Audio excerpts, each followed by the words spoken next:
They might not see it. Well, now that we're recording. So let me get everything situated properly.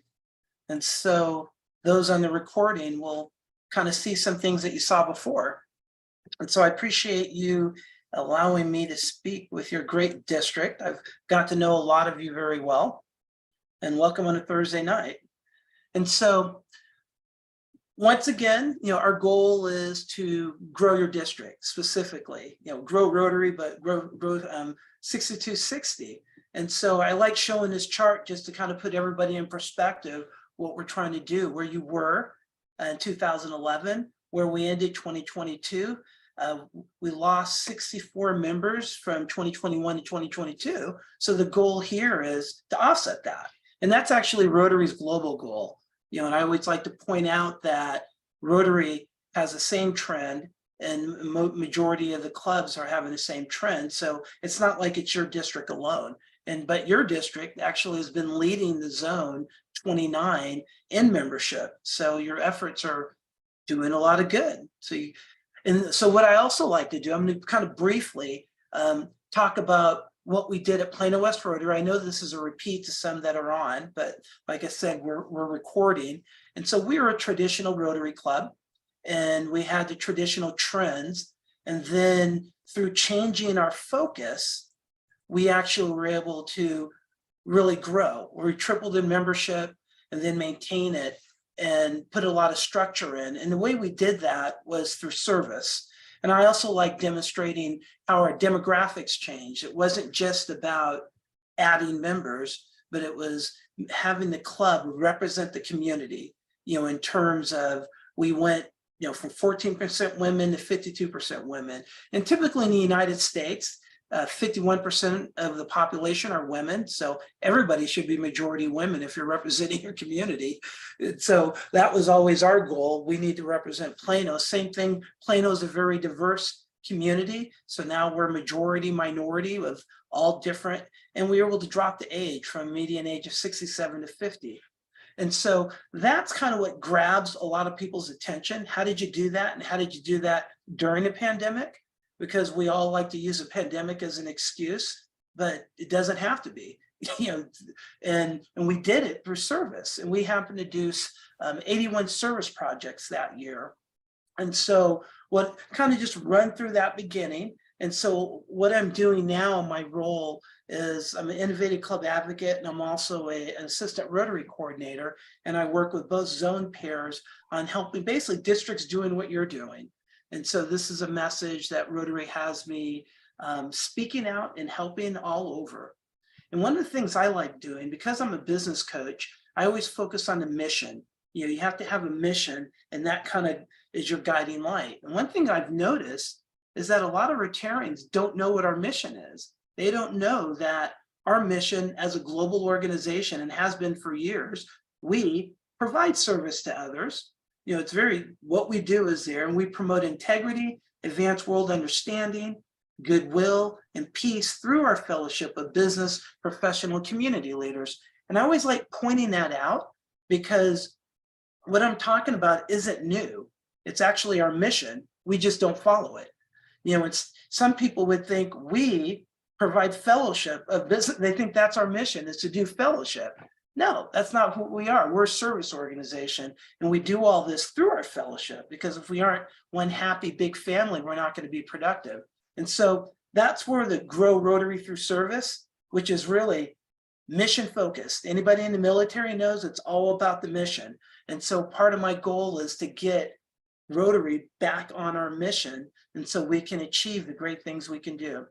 Now, today, what we're going to talk about, it's actually one of the key components of success for Rotary Club, and it was for Plano West Rotary, is partnering with nonprofits.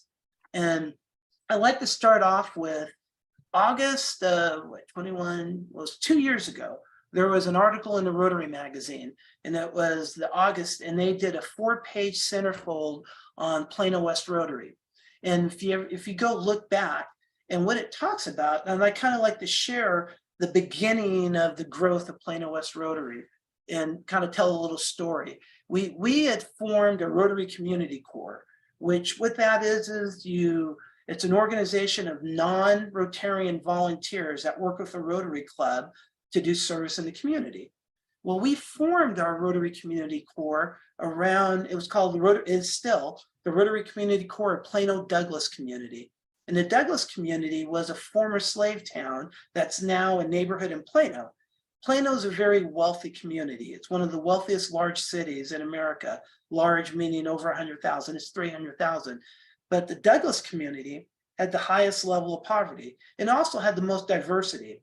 And so we had partnered with a community development organization to help them serve the Douglas community, which is about 180 homes of Black and Hispanic families. And this was just before the Rotary year started. And this is at the same time that the George Floyd situation was happening.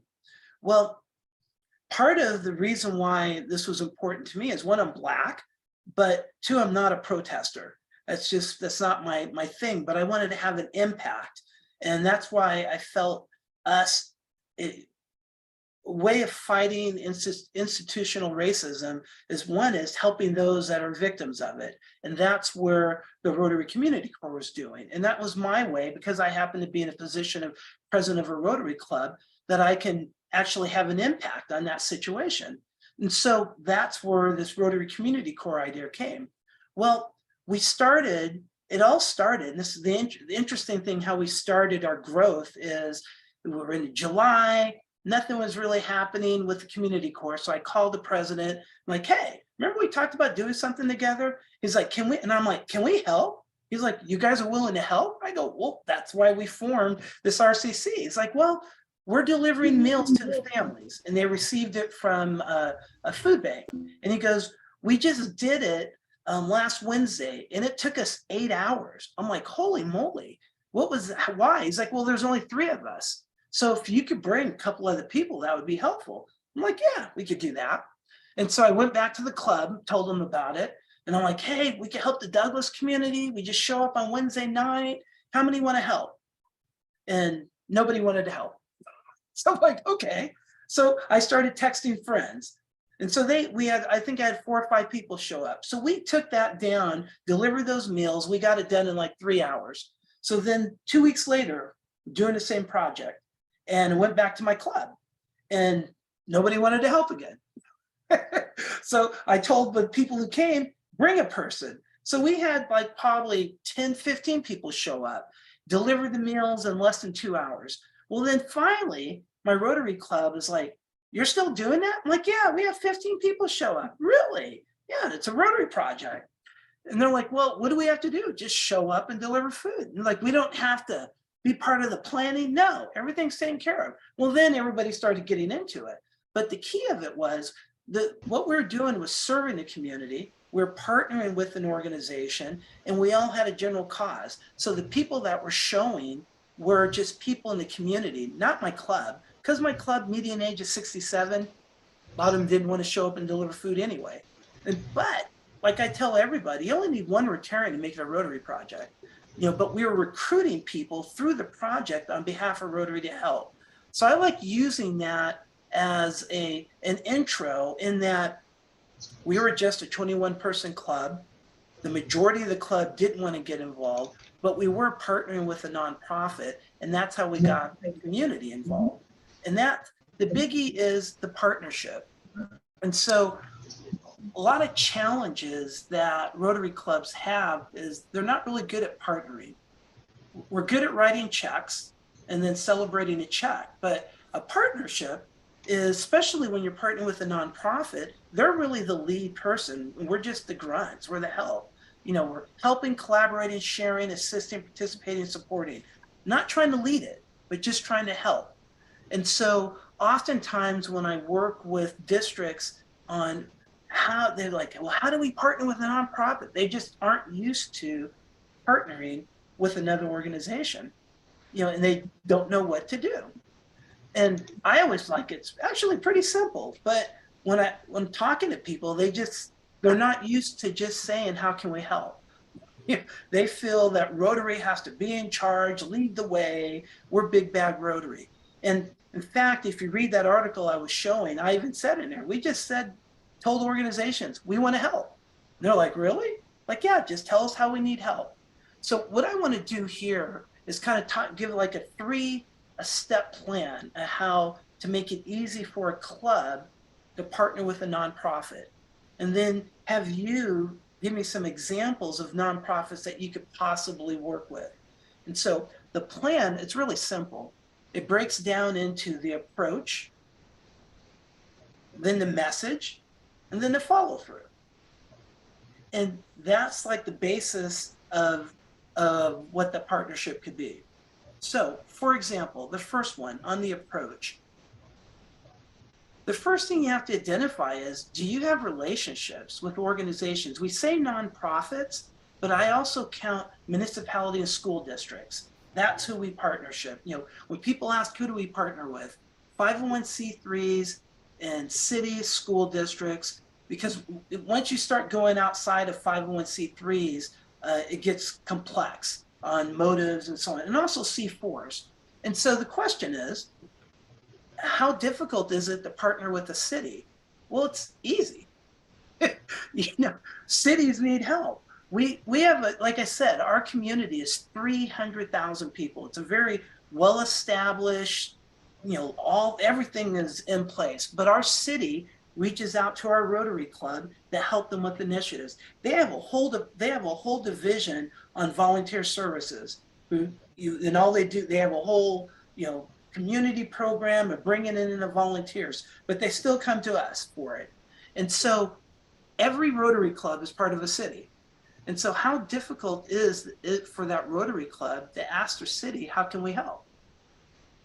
A good example, almost every city has a trash pickup program. Like if I ask here, does anybody have a city with a trash pickup program? Yes, no, speak up, turn your mics on. Okay, we call it adopt a highway. What do you, Eric, what does your city call it? Turn that mic on. I can't hear anything you're saying. Adopt a highway, yeah. Very good. Is your Rotary Club a part of it? Not ours. The other one locally was. So I think we can up that. We'll re-up that one easily. You could have multiple people be a part of it. We have to pay a fee once a year. We get a couple signs that say Plano West Rotary Club, and we have a strip of highway. And every other month, we get volunteers to go out to do it. And we cap it at 10, because if it gets more than 10, then it gets done in like 30 minutes. You know, well, the majority of those we usually have 1 or 2 people from our club there, and that's good. A lot of people, when I say this, they're like, why do you say this? I'd rather have as little as possible club members at a service project. Do you know why that's the case? Anybody? Turn your mics on, speak. Because the club members are already in the club. I'm trying to recruit new Rotarians. And so if I have a bunch of club members if I only have 10 spots and they're all filled up with club members, well, then how am I going to have an opportunity for a non-club member to volunteer through Rotary? So I'm happy with just 1 or 2 Rotarians, because that gives me 8 spots to fill with non-Rotarians. And there's a lot of people that have a passion for the environment. And it's not like, if you say, oh, we're picking up trash, well, that sounds kind of like blah. But say, hey, we're trying to protect the environment.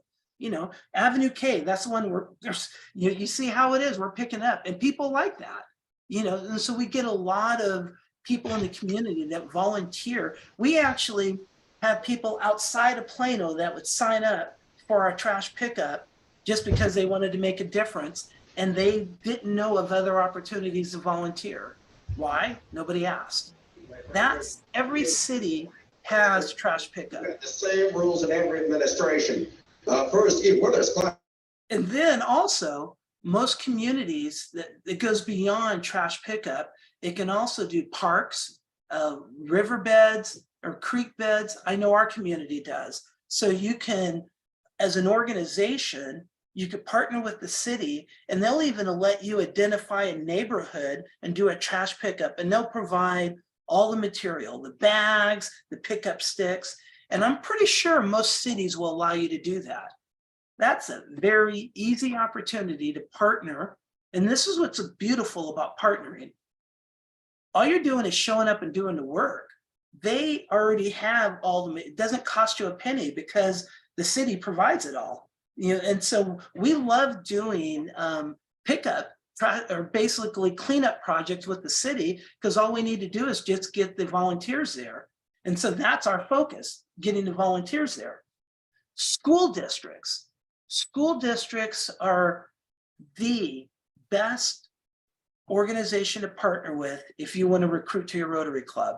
Do you know why? Anybody? Students. No. Well, students can't join your Rotary Club. So no, I'm not talking about getting students. That's another thing. When you have like interactors volunteer for your projects, well, none of them are going to join your club. You're not going to grow. You want to get the adults. Because keep in mind, our end goal is to grow an organization. So you need to get people that are going to be able to join. But partnering with your school district is important, because when you partner with the school district, who mothers have the greatest value of anything that happens in a school district. So when you do a project, whatever it is for the school district, and let the community know they can volunteer, you're going to have mothers coming out of the woodwork because they care about the school district. And the fact that your Rotary Club is working with the school district makes your club look good and the school district's happy. And so we have done so many projects with the school districts. I think we have at least over 10% of our club are school district employees that found out about us because of the projects we do with the school district. Because they're like, hell yeah, we want to help, because school district employees also want to help the school district. And one of the things that we did that really made an impact, and I'm sure your school districts are the same, they have free meal programs. Well, during certain days, they have families can come by and pick up meals. And well, typically, do you know who's there handing these meals to the families in their cars? Anybody? I'm going to guess teachers. Teachers. Now, is that what teachers signed up to do? And are they just bored, so they just had free time to be delivering food? No. So our club worked with the school district. So we provided volunteers at all their meal, what they call it, meal drive-throughs.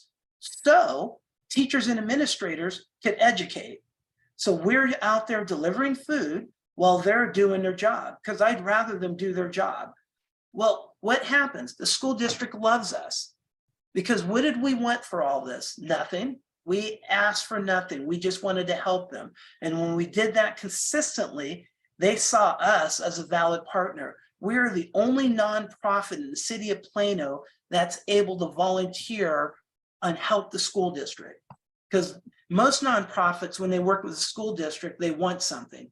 They want to give information to the students or something, always having the hands out. We're just like, we just want to help. And so therefore, that's the reputation we have. Well, that is something that every Rotary Club could do. You know, we do a lot with the youth, which is great, but help the school district and some of their challenges. You know, another example, all school districts, they usually have a backpack supply program at the beginning of the school year. Ask them if they need any help. They need any help collecting supplies. Do they need any help delivering the supplies? Usually it's a great big back to school thing. They need manpower. Let your Rotary Club be that manpower. And so when you work through your city and your school district, then you become known in the community as an organization that's trying to make an impact. And then all those officials are also saying, wow, that Rotary Club is pretty great. I mean, do you see how simple this is? It's not complex at all. And here I just named some other organizations that apply to almost any city. If you look at the chart, like, you have any homeless? Do you have any homeless people in Wisconsin? You know, homeless shelters need so much help, it's unreal. You know, especially, we have a situation where the few nights it gets cold, you know, it's here in Texas, but when it gets below freezing, You know who suffers the most? The homeless. And so we have warming stations. And so we have club members, or actually not club members, but volunteers that have gone through training. So on those freeze nights, they are on the list so they could be called and work in the warming stations. I know you guys have freezing nights in Wisconsin, and I guarantee you guys have warming stations. Well, why can't a Rotary Club be part of that process? You don't have to invent the wheel. They just need bodies. And so that was the secret to our success. Instead of trying to invent some great project, we just provided bodies to projects that are already in place. We look at food banks. You guys have any food banks? They always need help. They need help. They always need manpower. Somebody's got to pack the food. A lot of times they get it in bulk and they repackage it. If you go to their websites, they will tell you all their volunteer opportunities. Well, have your Rotary Club register on their website to be a part of one of their volunteer opportunities. Then you create a service project where you're recruiting the public to volunteer through your Rotary Club at the food bank. Any questions? I've kind of thrown some examples out. Half the screen, I'd love for people to turn their cameras on. As a speaker, there's nothing worse than when you see a bunch of blank screens. So if we get some engagement out of people, then it makes it kind of fun. So I'm going to pick on Doug, Marita, Wally, John, and Sharon, because Diane's already got her other camera on. There we go. So I would love to find out if you guys have, I have some examples on the screen, some nonprofits that your Rotary Club could partner with. Turn your mics on, speak up. It's more fun when everybody speaks. We're considering Habitat for Humanity. Do you know they're actually a strategic partner with Rotary International? Excellent. Yeah, And but it's interesting about Habitat is, they always need help. yeah, So John, have you done it before? in terms of working with Habitat, Yes. I have not. So yeah, I'm looking forward to that. But some of these others, we're a small community up in the Upper Peninsula of Michigan, but the idea, I think, of just offering help to the school district, the municipalities, the food banks. This is my first year in Rotary, so I'm kind of learning from the fire hose. Actually, Rotarians, I've been in Rotary 20 years. We can learn from you, because it's nice to have somebody with fresh ideas, a fresh look, and not stuck on this is the way we've always. Anybody's been in Rotary for a long time, isn't that? Well, we've never done it that way, or this is the way we've always done it. So we get somebody like John that's like, well, what about this? Why not? And then they'll say, well, you have to do it. He says, okay. Then you got some great idea. Yeah, it's funny you mentioned, Alex. One of the first notes I wrote down was offer warm bodies. And I think that's super easy, because all the planning and organization, that's the nonprofit. And so I'm definitely going to bring this up at our next meeting. That's awesome. The communities, we're low unemployment, people are working, but there's certainly always needs. And food banks, I think, is another good one. Our club is growing, but we could grow even more. So these are great suggestions. And the magic is, a lot of times clubs feel that their members have to be those warm bodies. No, let your community be those warm bodies. And your members are the ones that greet them, that encourage them. Let your members be the leaders of the organ, and let the members of the community participate. And if they like it, they will join you. They will be part of the team. And so that's the secret, is you got to get non-Rotarians involved in it. And what's powerful is when you partner, like, for example, Habitat, a lot of people, they're based on volunteerism. And there's a lot of people that have a lot of passion for Habitat. Well, when Rotary shows up with a bunch of volunteers to help Habitat, people get a lot of joy out of volunteering with both Rotary and Habitat at the same time. And they're like, you know, I could join Rotary and still help out a habitat. Of course you can, and other things as well. So that synergy is really powerful. Anybody else? Do you have any nonprofits that your club has a relationship with? I have a Alex? question regarding the demographics of the non-Rotarians that you work with. You know, we have in our club, we have attorneys, we have undertakers, we have accountants, we have professional people.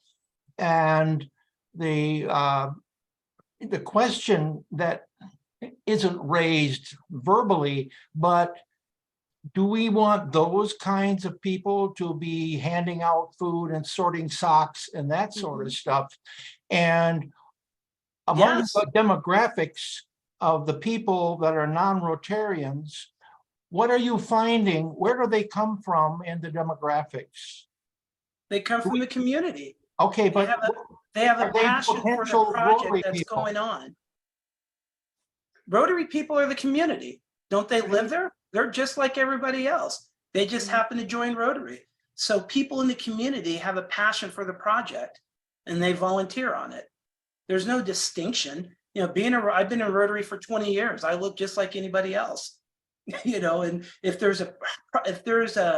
I'm interested in a project and actually more the impact it's making, we volunteer. So in terms of demographic of the volunteers, if you're volunteering for a school district, most likely it's going to be women, and they're going to bring their kids to volunteer with them because they already have a passion for the school district. I know our city manager joined a Rotary Club in June. He was actually my last meeting, and he was one of my inductees.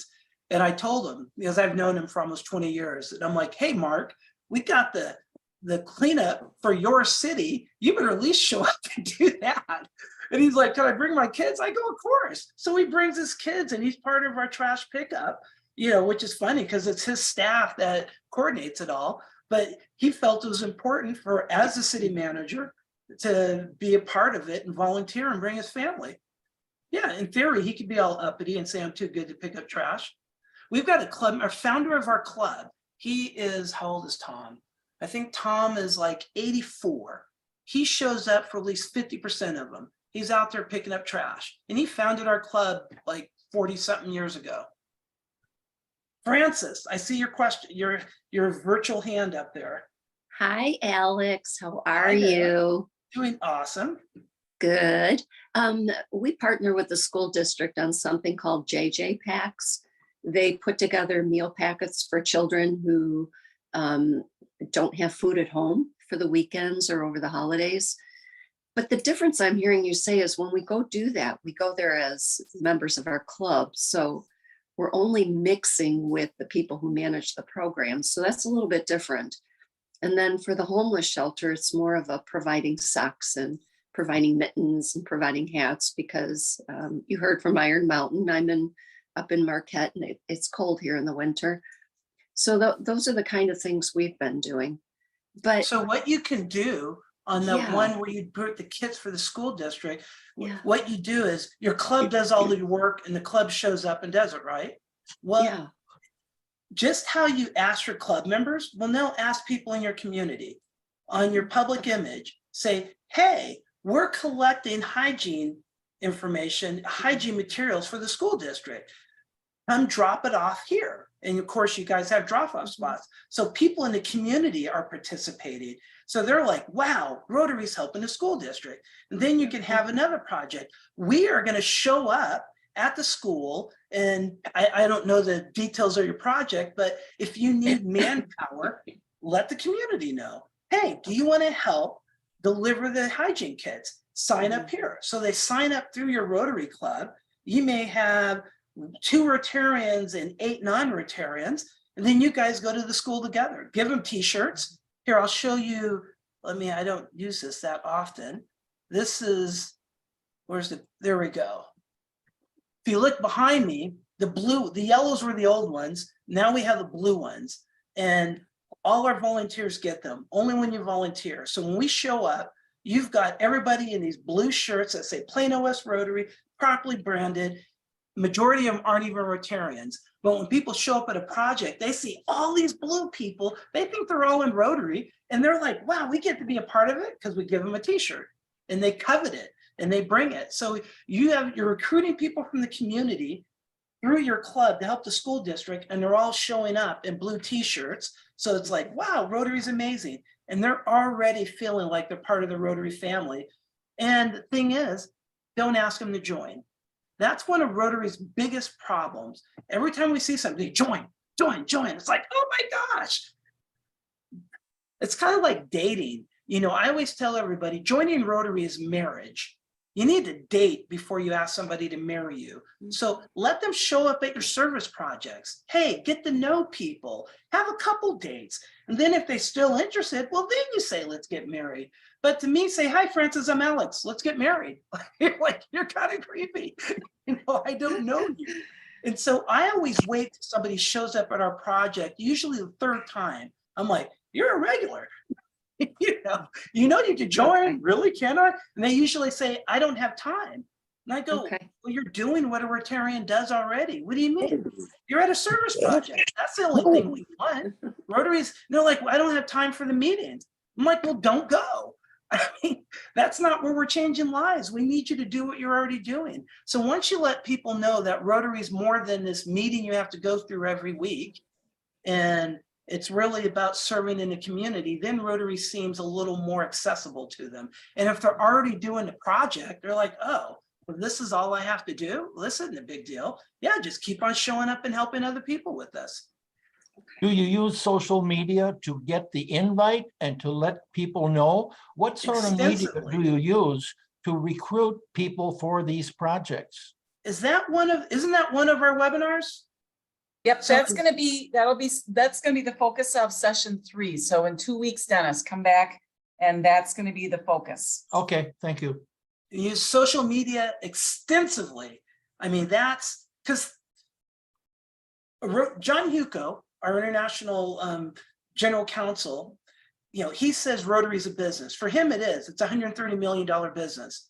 And for a club, it is. We make our revenue through members. And all businesses do marketing and sales. And that's what public image is. Well, we have to let the community know what our product is. And our product is community service. It's not attending meetings. We don't change lives at meetings. We change lives at service projects. And we need to let the community know that we're changing lives. So you do that through social media. But the key is the social media has to give them a call to action. And that call to action is sign up for the service project. A lot of times we use social media to have, this is like the worst thing you could do, and most clubs do it. They have a picture with a big check. Say, look, we gave. Nobody's going to join an organization where you have to write big checks. That's not very exciting. But if your social media says, hey, click this link and sign up and help, that's like no pressure and everybody wants to help. Roger. Alex, I have to tell you that if you came to Wisconsin and we could tax your enthusiasm, we would balance our state budget. Now, my point is that a project that would involve very few Rotarians and engage emotion would be paying the school lunch bills of poor, marginalized students that are cut off from student lunches at schools throughout our state, which But I the challenge believe with that is you aren't engaging the public. Nobody's going to say, here, let me give you money so you can write a check. We want hands-on sweat equity projects because you can always write checks. We are the greatest organization for writing checks. We write more checks to everybody else than we do our own nonprofit called the Rotary Foundation. We're talking of, and nobody wants to join to write checks. We want projects where we could do hands-on, and that's what people like to do. Like, think about it. Anybody that goes to church, people like doing missions, right? You spend money, you go out to another country to do a mission. And why do you do that? Because you want to see the person you're helping, right? Well, do a mission in your backyard. There are so many people that need help in your community. Get people to show up and they get to see the people that they're helping. It's a lot cheaper and faster than going to another country. And so that's what I'm promoting. A Rotary Club does mission projects in their own community, and they partner with organizations that are already doing it. If you go to any nonprofit, they will tell you they need volunteers. Well, let your Rotary Club be that. And it's easy. Like, for example, I think, Marita, did you have a question? I thought you looked like you were trying to say something. No, I'll be happy to say something though, but I don't want to take us off topic. I was just going to say that in Manistee, Michigan, which is a small community, we found that working with the hockey parents that were trying to get a hockey team together was a super way of getting younger people into the club when they had a chance to see that we were interested. And it's helped to develop the team to the point that they're now actually doing pretty darn well. Excellent. So it was a real win-win, and I think more of the activities we can think of in our community, which is also an aging community, to be working with younger people and in the schools is really important. Here in Ann Arbor, which is where I am a past member of Rotary for many years, we attracted people to our club by saying, bring your project along. If you've got a project, you belong in Rotary. We want to find other members who are interested in this, or we want to bring in new people with new ideas. The trick in all of that was we had about 30 projects running, and every one of those members considered themselves a committee. So it becomes quite a matter of herding cats when you go at it in that direction. But that was a really helpful way of, especially if people have ideas and they're not quite sure how to actualize them in a community, to be able to bring them in to talk about it at Rotary. We've got, as one of you was mentioning, a lot of professional people in our organizations that can also sometimes help actualize those activities in a community. Excellent. And the key is you're getting the community involved. That's Doug. You had a question, even though your screen is turned off. There we go. Hey, I'm Doug's wife, Anita. Hi. Doug's wife, even better. Yeah, he's sitting here beside me, but I just wondered if you had any tips on when we're going to invite the public, a day of the week or a time where it's most successful to get people. I'm finding a lot of volunteer opportunities are during the day. It interrupts my work schedule. So I'd appreciate what your thoughts. Well, on that session 3 weeks from now, it's because it's on social media, they're clicking when they are available. You know, because the projects are determined by the organization, you really don't have a say in that. You're just bringing bodies. And so a lot like school district stuff, a lot of times it's during the day. So only people that can do it. But we, as a Rotary Club, we can't control it because it's a school district project. But a lot of nonprofit organizations purposely put their projects on the weekends or nights because they know that's when they're going to get the most volunteers. So basically, you're partnering with the nonprofit and you're working off of their schedule, but you're just using the power of Rotary of bringing the community in to help them. Does that kind of answer your question? Yep. Thank you very much. But the social media aspect is what makes it easy. People look at social media whenever they want. You know, if it's on Facebook, they might look at Facebook at 2 a.m.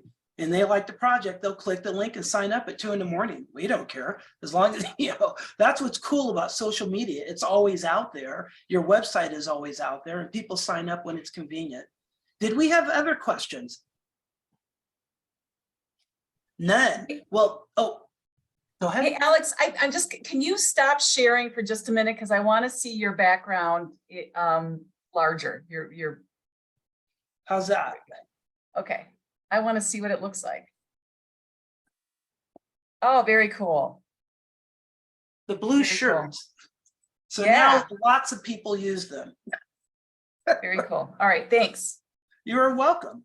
And so what I'd like is, these are some examples and we kind of talk, but the key is not really me talking, but you doing. And so what I want is everybody on this webinar to identify a nonprofit that they think their club could potentially partner with. And we're not going to move forward till everybody speaks up. And John already did it. He got one. Our So, club is partnering with Foster the Village, which provides clothing for foster parents who, the foster will take in young children. And so we are meeting in a couple of weeks. We're going to the site and we're going to be educated as to the possibility of how we can, on an individual basis, work with them.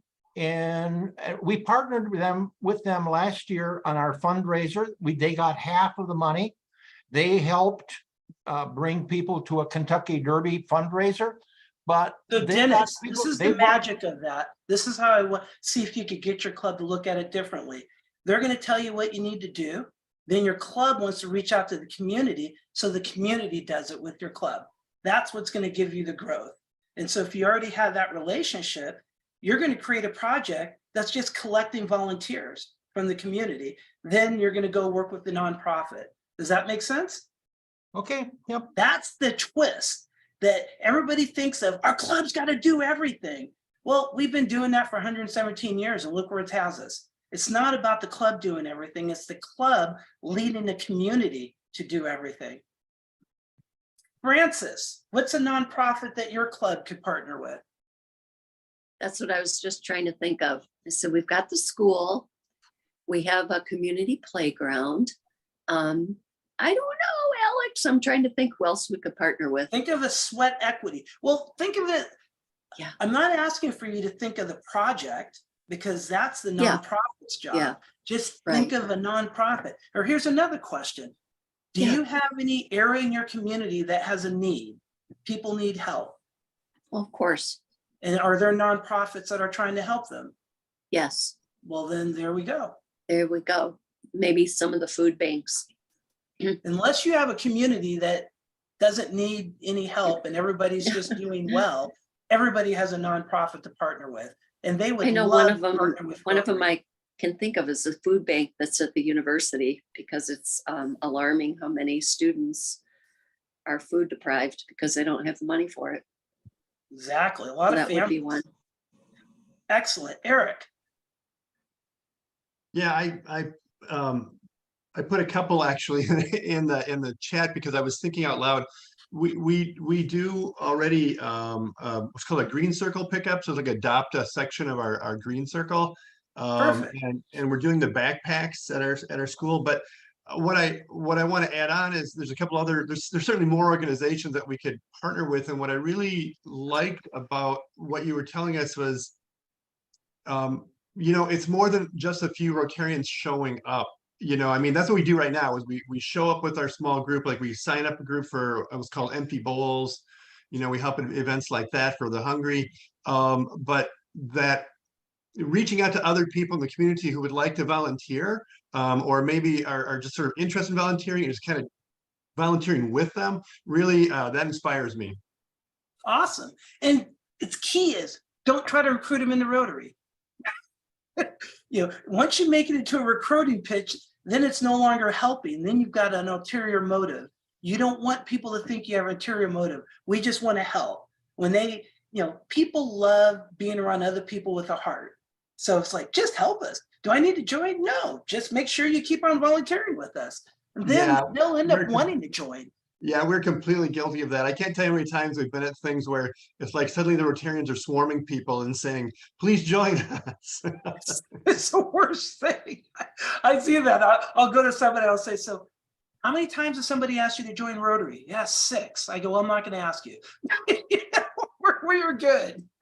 Diane, you are our first guest of the night. Both of you.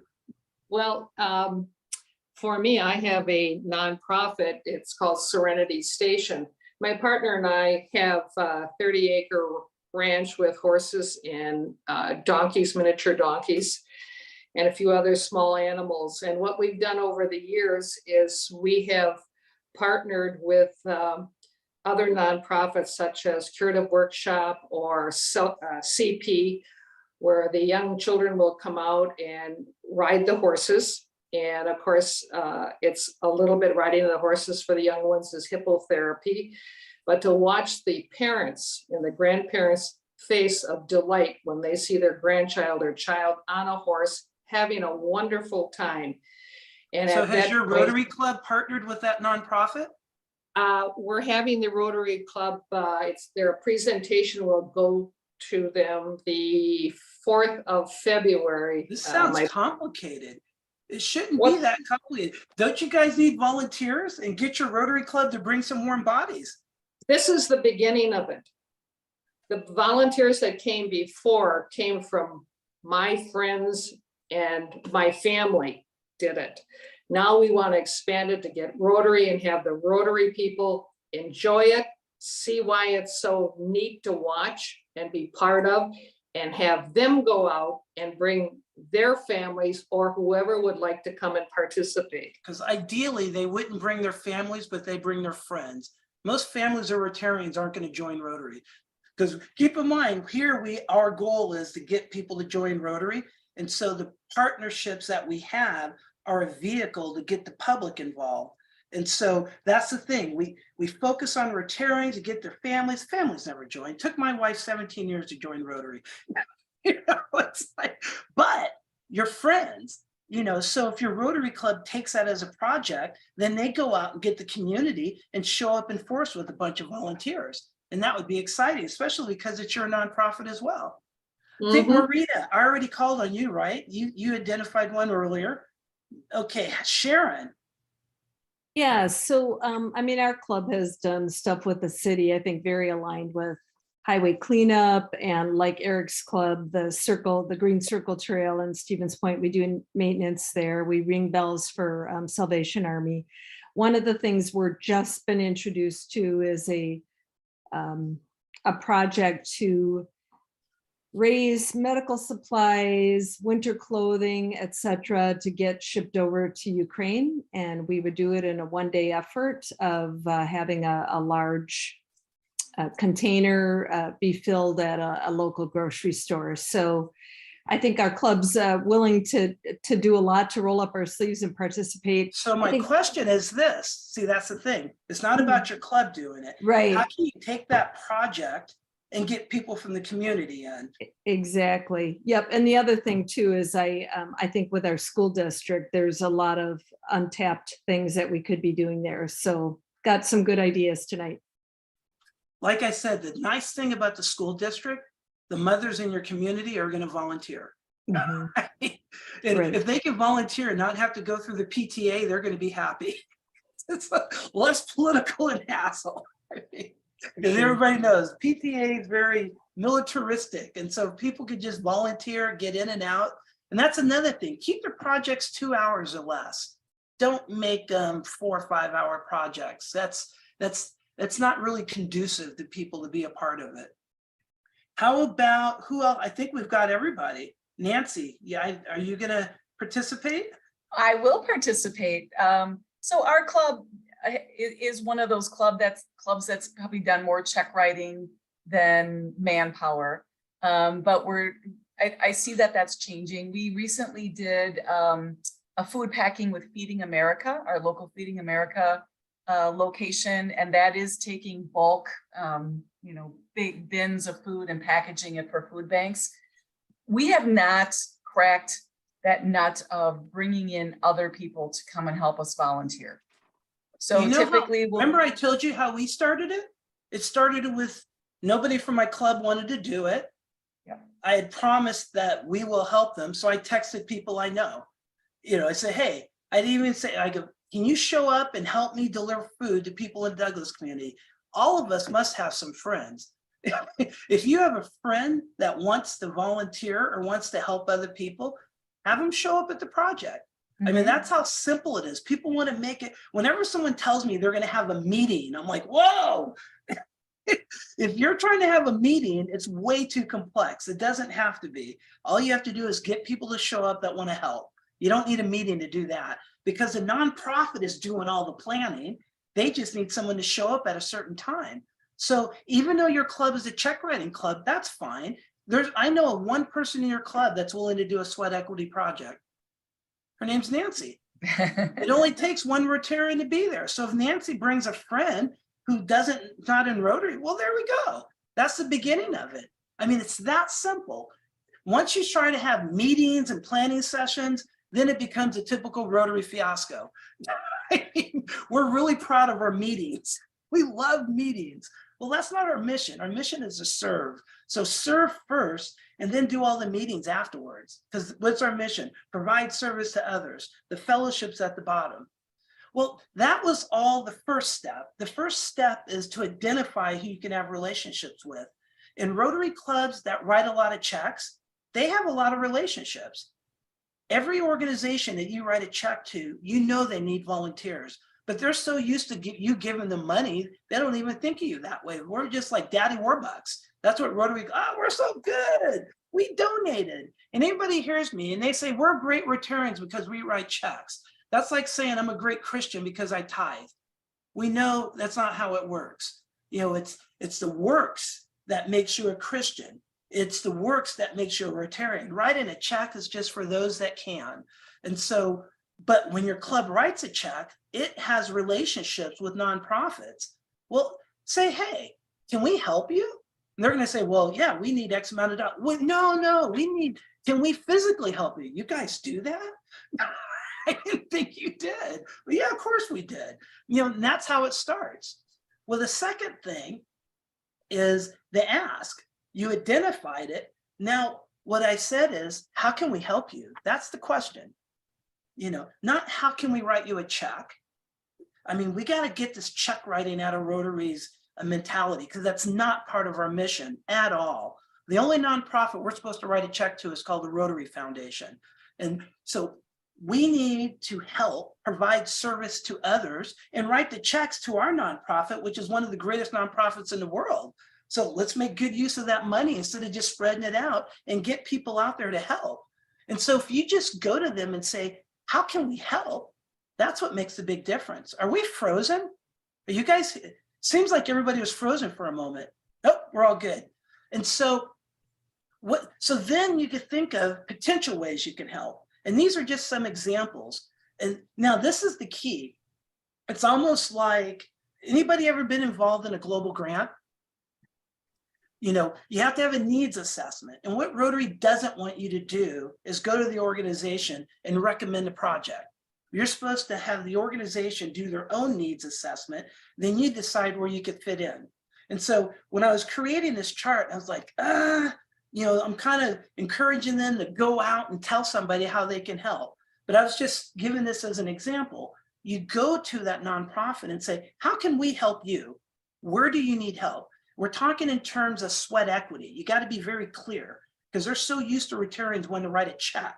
You got to change that paradigm. And Rotarians can't help but think that way. Who can we write a check to? We're going to do so much good. Well, it's like, what church can I tithe to? I'm such a great Christian. No, let's do some good with our hands and help them. Say, how can we help you with sweat equity?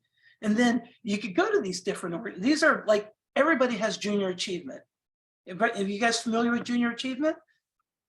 All they need are volunteers. That's all they want. Well, they have companies that write them big checks, but they need volunteers that are willing to work with high schoolers, middle schoolers. I was a junior achievement volunteer for years. Well, we created a service project out of it. They needed volunteers to do career talks with the kids. So we created a service project, recruited people from the community through us, and then we assigned them up with junior achievement. That's simple. And some of them were from our club, but we had more people from the community that wanted to do it. Some of them joined Rotary, some of them didn't. We didn't care, but we were providing a service. Everybody has junior achievement. You know, I already talked about the homeless coalition and our warming station. The American Legion, we partnered with them. We wanted to do something with the veteran organization. Well, what they do is they do collect coats for kids of veterans every Christmas. So we created a project where we were collecting coats from people in the public and they were dropping them off. And then we also went with the American Legion when they were delivered to actually, it went through the VA, I think. Well, people really enjoyed doing that. So they went through our club to help them, but we didn't go to the American Legion and say, hey, do you need coats for kids? No, I called up the president. I said, we're Rotary. how can we help you? Do you guys need help on anything? Do you have any projects? And when they understand that you really just want to help and you don't want something else in return, then they can start brainstorming. Well, we really could use this, really could use that. And so that's where I find Rotary, I say club, but they're individuals, have a challenge making that ask. They feel uncomfortable going to that nonprofit and saying, how can we help? And this is usually why, because they're like, well, what if nobody from my club wants to do it? We don't want to let down a nonprofit. The nonprofit won't be let down. You know, the fact that you're asking is the first step. And then start small. Say, hey, if we provide 5 people, will that help? Well, you're one. If you get 4 other people, you're good. Well, then that's a start. Kind of like that's why I started with that example. Nobody from my club wanted to do it. I was the only one. It took 3 sessions, which was 6 weeks, for them to finally show up when they saw it was already going. And that's how a lot of Rotarians are. They don't want to be involved in the planning. They don't want to make a commitment, but they'll show up if it's only for a couple hours and go home. So be a part of that. So I would like some ideas from you of what your club could do. Not what you're already doing, but what can you do differently? We want to change the paradigm. Any volunteers, Eric Yonke?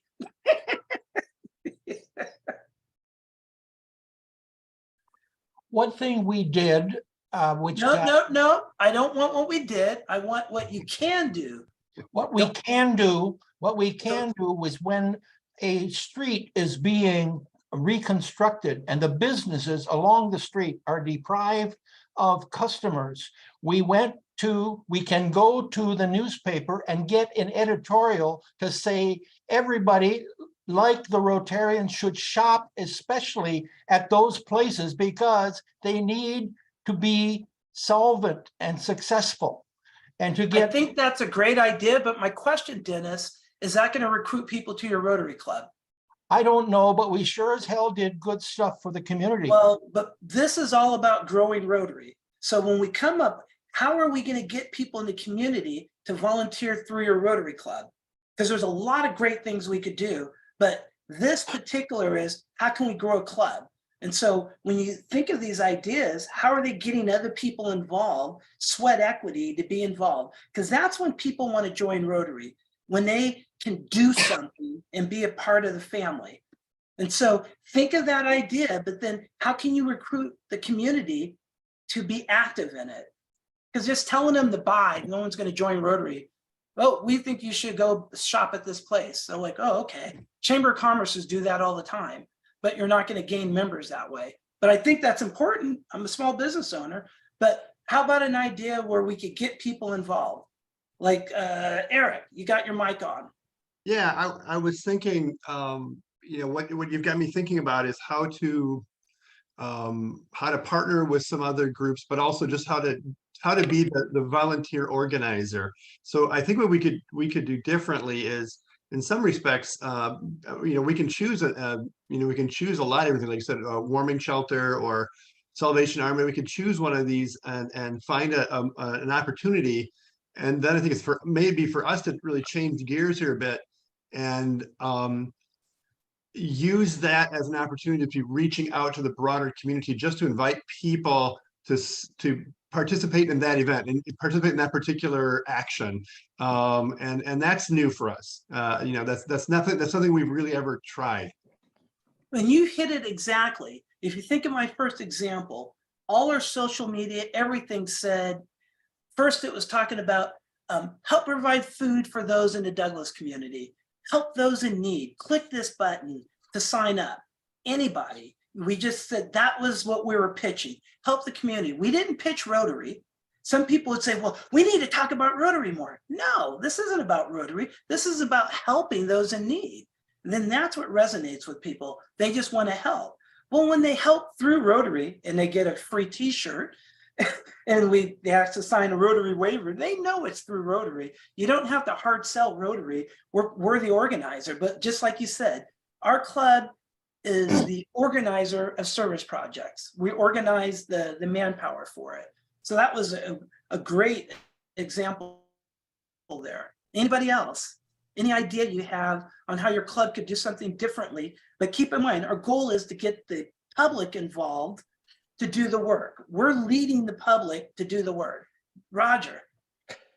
I would suggest that, returning back to Dennis Rader's comment, that he hit an issue of public imaging that was a home run, because he demonstrated Rotary's concern for small business impacted by a highway closure, and every single one of them probably is positively impressed by Rotary and has potential for membership.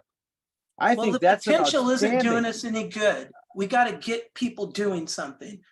Rotary Well, does all these joining potential Rotary. things for all these years, but our membership isn't growing. Here we're talking about getting people to show up. When they show up, then they feel like they're part of the problem. Like, you're right, it's an important issue. Chambers of Commerce has pushed that nonstop. That's part of their mission. So it's a very important issue. But we need to get people to do sweat equity through your Rotary Club. So what ideas? Go for it. 17, Okay, located in Biden's personal library. so Alex, I have a thought, just continuing on with Dennis and Roger's thought. So the Rotary Club brings public awareness to the impact of these small business owners, but maybe the next step then is asking those small business owners to come and join our Rotary Club in a project. But then what that project is. Well, So that's I don't know what the we wanna project, talk I don't know about. what the project is. I know that's what you're getting at. But so we're not just doing for the business owners, but we're welcoming them to come and help and give back. I don't know what the project is.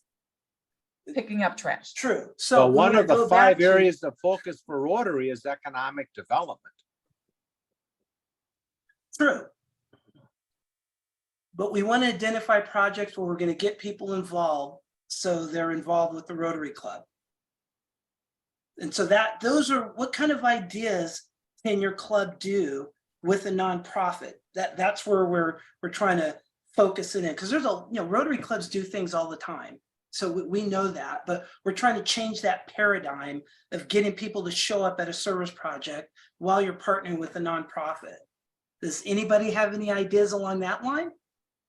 Because that's So- the key. We're trying to change that paradigm. Sharon, go for it. Yeah, so I think it's been tough because everything we've done, it's been us volunteering, but I think just some basics of, we write out checks to a lot of the nonprofits in the area. And so I think it's just going back and to our contacts there and asking, how can we help? Where do you need help? What are you focused on? That doesn't necessarily involve a monetary donation. So I think that's a very easy thing that all of us can do with the contacts that we have at our various nonprofits in our cities and communities. Very true. Dave Anderson, remember we attempted this with one of your clubs, and they had a nonprofit that they write lots of checks to, but they had a challenge on asking how we can help. Can you kind of describe that? Yeah, we had a Rotary Club that made a pretty significant monetary contribution to build a fence around a shelter for women. And Alex's suggestion when he saw that posted in I think one of our Facebook feeds was to reach out to that shelter and say, look, are there other ways we can partner with you to help provide volunteers to do the things that you do? And to be honest, it's kind of like a little bit like this conversation. This is a hard concept for people to wrap their head around because this is so different than what is the typical, as you've been talking about, the typical Rotary model. And we couldn't quite convince that club that there was a real opportunity there to reach out and build a volunteer base made up of non-Rotarians that would come in to help that particular cause through Rotary. And so I think what you're saying is this whole presentation is right on target, but it's hard to get people to think a little bit more broadly about how do we recruit these non-Rotarian volunteers to do these things. Is that the instance you're talking about? Yes, yes. And it's interesting is recruiting these non-Rotarian volunteers is just asking people you know to volunteer alongside you. Exactly. That's And exactly. most of us have a lot of non-Rotarian friends. Like the majority of our friends aren't a Rotary. So instead of saying join Rotary and show up at a meeting, say, hey, you want to help me deliver food to those in need? A lot of people will say yes.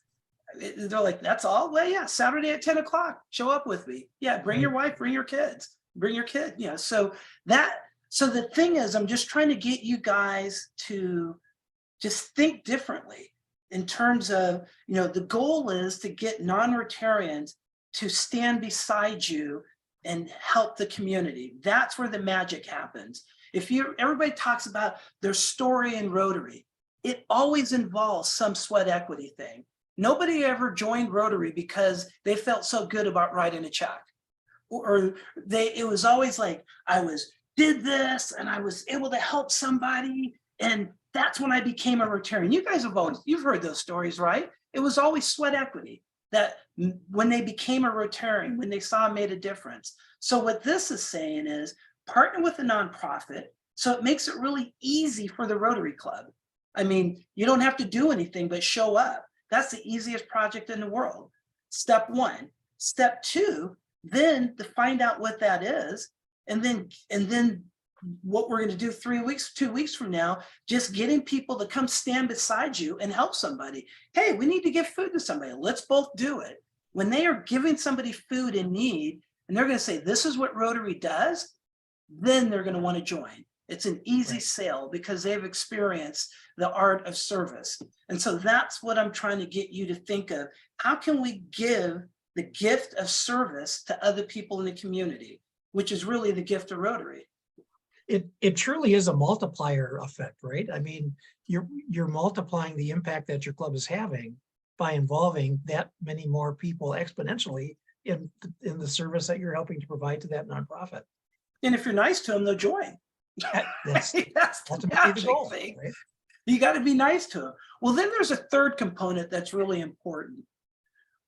Rotarians have problems with this. We like planning our projects, coming up with the rules and having the bosses of it. Well, when you partner with the nonprofit, they're the boss and they have their rules. And the only way you're going to be able to consistently partner with them is understand what their volunteer requirements are. Here's the thing. Who's here ever volunteered with either a city, a school district, or a nonprofit before? And did you have to sign a waiver of release of liability? And why did you do that waiver of release of liability? So if you get hurt, you don't sue them, right? Kind of a hold harmless thing, yeah. Did you know that, as Rotary clubs, part of our dues pays for our insurance, right? And presidents get an email like February, March for the Rotary year, give the president-elects, and it tells them the details of that insurance policy. And 99% of people don't pay attention to it. But if you do, they actually recommend that we use waivers and release of liabilities for the same reason. If a club member gets hurt at a club event, they could sue your club.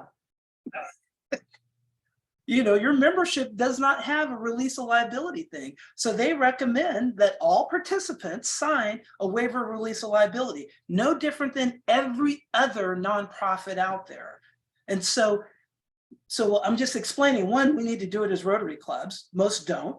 Any lawyers in the house, you're like, oh my goodness, I never thought about that. But every other organization, they are not going to let you help them unless you get your volunteers to sign that. So you need to be, you just know they're going to do it, whether we do it or not. So say, hey, are there any forms that our volunteers need to sign? They're going to be impressed that you asked. And more importantly, they're going to be impressed that you also follow through with it. So fine. I know when we work with the school district, it's a challenge because you have to get background checked. So our volunteers have to get background checked at least 2 weeks before the project. Well, at first we were didn't want to do it, but like, hey, we want to help the school district, so we get it done. Well, now we get a lot of the same volunteers because once your background check, that lasts for a year. Well, why do you think we're the only nonprofit that's a school district allows inside? Because we know the rules, we follow the rules. And all nonprofits are like that. If you go in there trying to take over, well, we don't do it that way, then they're not going to want to work with you. And Rotarians have that problem. We think we're in charge, we know best, we're big Rotary, so you got to let us do it our way. Yes, Eric. Alex, so on the release of liability, does Rotary have like a boilerplate that clubs can use? If you click through that link they send you from AIG, it's got a website that has the same password every year and they provide it, but most people don't read it. And so what we did, we took that form and then we added language that allowed us to basically approval for likeness, so we can use pictures because we take a lot of pictures like you see behind me. So when they fill out our waiver of liability, it also says that we're allowed to use the pictures. And then we also have it where we're allowed to send them emails because we have a database of over 880 volunteers. Well, when they sign our release of liability, we're allowed to use their pictures and we're allowed to email them because all those are liabilities. And you don't worry about it until you get busted on it. But yeah, Rotary gives you the template, and then we just had one of our attorney friends kind of add to it. And we made it electronic. So they just click like a DocuSign. So our forms are electronic, so that way they can do it over the internet. So all of our 880 people in our volunteer database, we have waivers of release of liability on them. But so know their rules. Most nonprofits have volunteer rules. They'll have a volunteer coordinator. If you know it and follow it, then that makes you a good partner. Yes, Dave. You know, I want to draw attention to something you just said that I want to make sure people don't miss. You keep that database of everybody that's volunteered on behalf of your club or with your club on volunteer projects. And you keep going, you keep building that list and you keep going back to those people and maintaining that relationship. I really think that's a significant piece. And I just wanted to draw everybody's attention to that and emphasize that, because that's how you build that base, is by staying in touch with every one of those volunteers, right? And exactly. And that's what companies do all the time, right? These are just business. I'm a business coach. I just applied it to a Rotary club.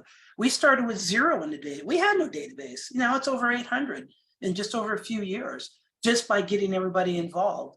And so that's, and I'll tell you, and what we evolved to do, now we have a monthly newsletter, and all it does is talk about our upcoming projects, and it goes out to that database. And that's all it does. We're not pitching for money or meetings. It's just upcoming service projects in Plano.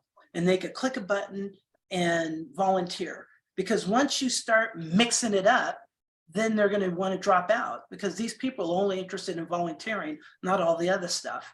And so exactly, and that's how we nurture that database. And then another thing is to be organized. This is really important.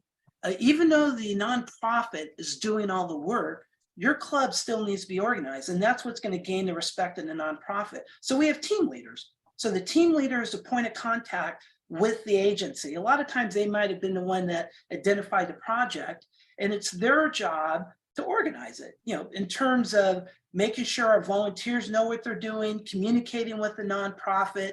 Just the nonprofit wants to know that we're a good partner, and that's all we're doing. And so we have a community service chair like Eric, but at the club level, their job is not to create the projects or to do the projects, is to train the team leaders to lead their project.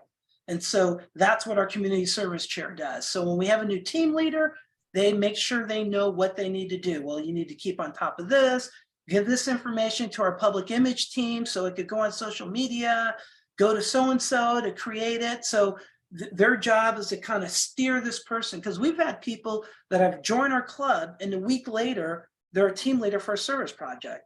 Well, they don't know anything about Rotary or anything. So that's what the community service chair helps them do it. So it's easy to do a service project in our club because everybody's helping you do it. So those are the 3 steps. 1, identify who could be your partner. 2, ask them, how can we help? Then 3, make sure you know their rules and you're organized. And then after that, you just move forward. So as I kind of wrap this up, I would love to hear from people here. What are you going to do?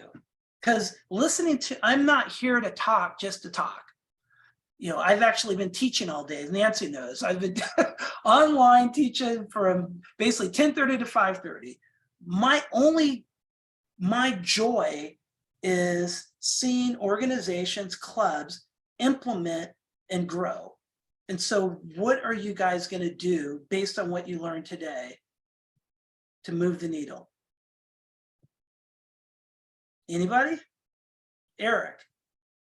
Well, I'm gonna go to my club first, and basically we can do a pretty quick inventory of the kind of volunteer things that we do and the partnerships we have, and ask us to think about the next step being, okay, how could we be the organizer of other volunteers to participate in this event or this event or this event? Because I think that'd be really a great exercise, and I think it would also help us think this way for the first time. You know, think how would we recruit and invite people, other people, just to come and volunteer, and like you said, with these basic rules like keep it to 2 hours, you know, make sure it's a show up and do it kind of thing versus a lot of other agony.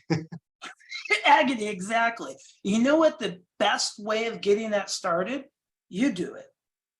Because if you ask everybody else to do it, then it's just going to be a bunch of meetings and he's and ha's and we're so busy, we got all this. You just find a project and do it, and they'll see how easy. I mean, remember, that's how I started.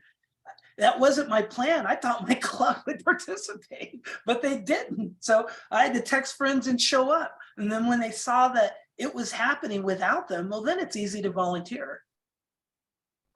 Dave. Is there anybody here from Wapaka?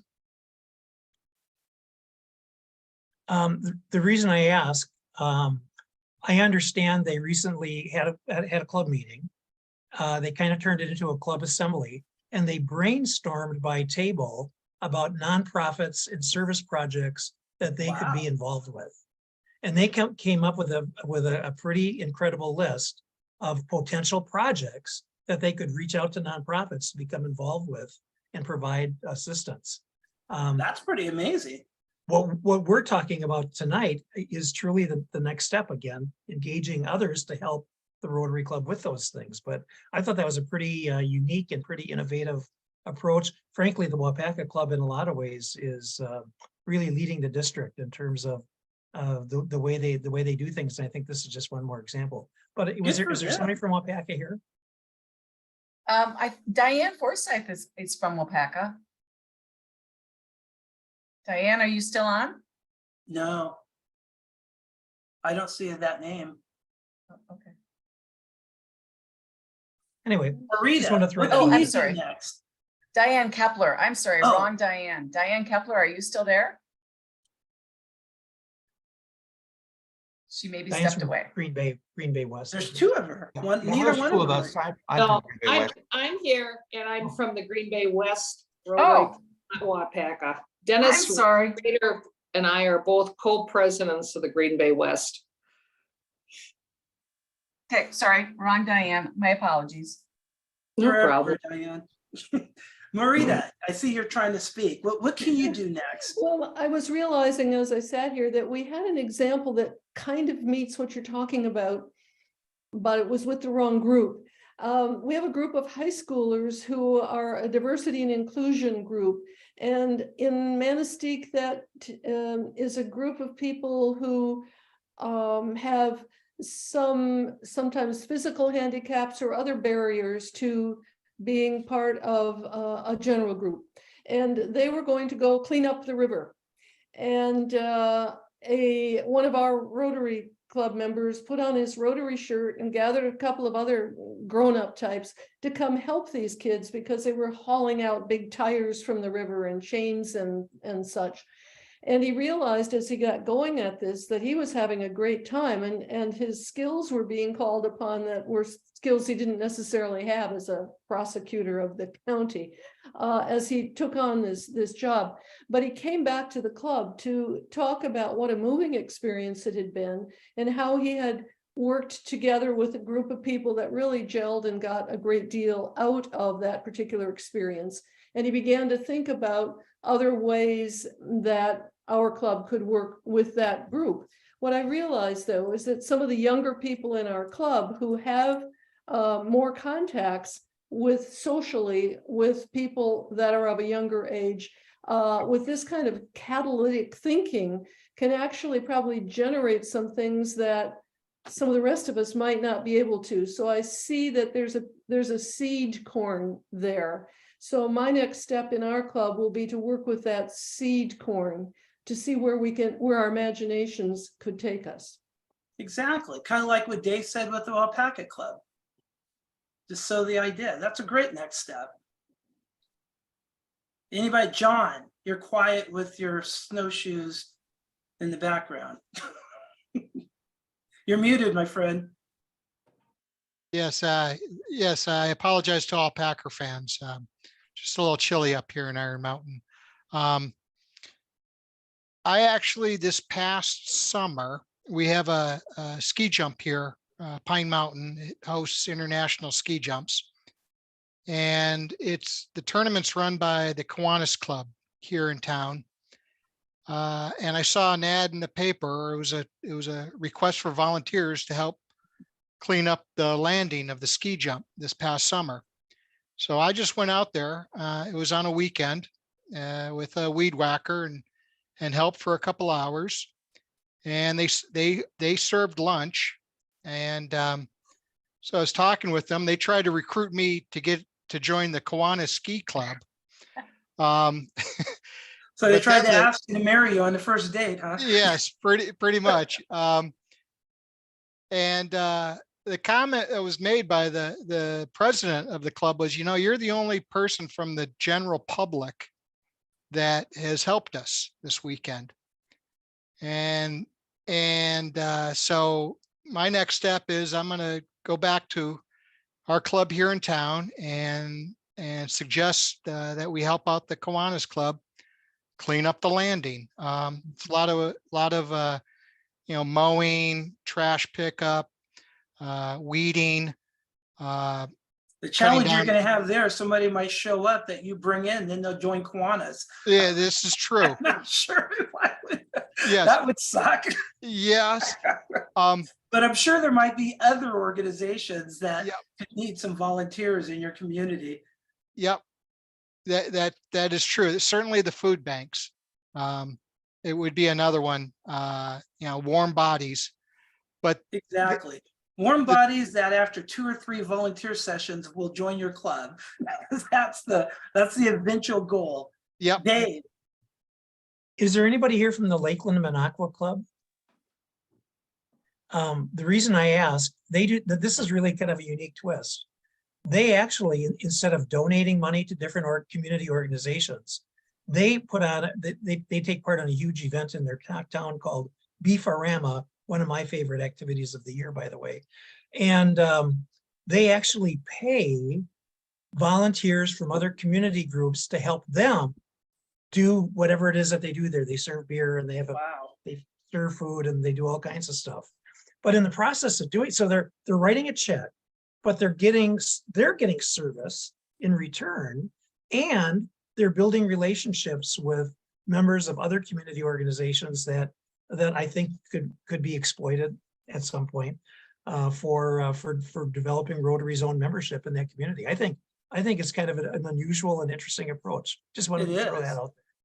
And so with the words of the district governor, I'm going to go on to, is anybody familiar with this? This is our Rotary vision, which a lot of people aren't familiar with. Together, we see a world where people unite and take action to create lasting change across the world, across the globe, in our communities and ourselves. And, we unite and we take action to create lasting change. That's our vision as an organization. And so I want to take this to an end. And my goal is that you partner with some nonprofits, we provide some comfort and care, make them feel comfortable, and we invite the public to participate with you. And that's really, it's a formula that works. And what's interesting about the formula, it's also easy to implement. It doesn't cost you any money. And you're getting out in the community. So I think we have 2 minutes left. I don't know if there's any time for questions, so I will kind of hand it over to Nancy, who is the boss of the day. Well, thank you so much, Alex. What a great, great session, great interactions. I really actually have a super easy next step, or what's next for everybody. And that is to join us next Thursday when Alex returns. Our topic actually is tied into your comment, Alex, a few minutes ago when you said, what happens when your volunteers show up? Be nice to them. And that's what we're going to talk about next week. We're going to talk about using comfort and care of volunteers to retain and recruit members. So thank you so much, Alex. Your job is to please join us next week and bring one of your Rotary friends. Tell your Rotary friends to please sign up. We got lots of space and hope to see you then. Dave, anything from you before we sign off? No, I just think this was an excellent discussion, and Alex, thank you for forcing us to think a little bit outside the box and kind of open up our minds to what I think is the most effective way for us to grow our Rotary clubs and growing Rotary through service. And I'm very excited about this this initiative. So thank you for all you're doing, Alex, to support our effort here. So Thank you for inviting me. It's been my pleasure. All right, we'll see you all next week. Take care. We'll see you next Thursday. Stay warm, everybody.